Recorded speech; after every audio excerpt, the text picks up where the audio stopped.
Overall, the life expectancies of patients with sickle cell disease is significantly lower than those without the disease. Life expectancy may vary depending on the type of disease, the treatments administered, and the complications that arise during the course of the disease.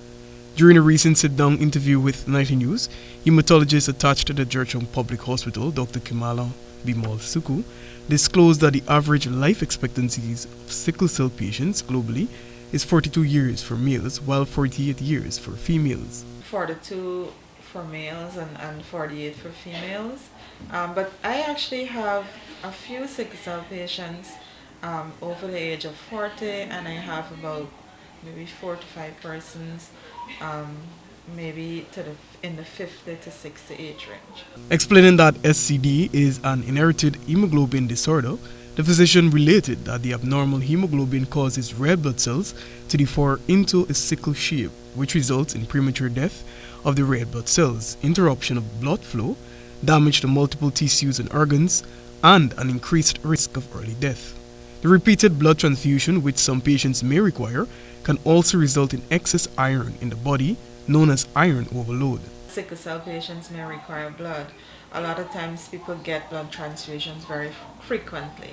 And then having blood transfusions present their own complications.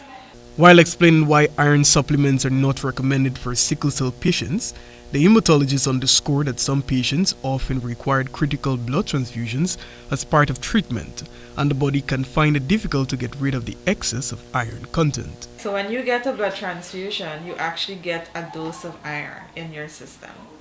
And if you keep getting transfusion, the iron can actually become too much for your system, which is actually one of the things we monitor. And we actually advise sickle cell persons not to take iron supplements. She related that owing to the hemolysis and vascular damage caused by the sickle red blood cells, most patients with SCD experience long-term morbidities and complications, acute chest syndrome, stroke, renal failure, and pulmonary hypertension. Thus, their life expectancy is reduced compared with that of the general population. However, there is good news. There have been dramatic improvements in the survival of patients with SCD, which can be attributed to interventions such as newborn screening, the prophylactic use of antibiotics, primary stroke prevention with transcranial Doppler screening, and effective vaccinations against infection.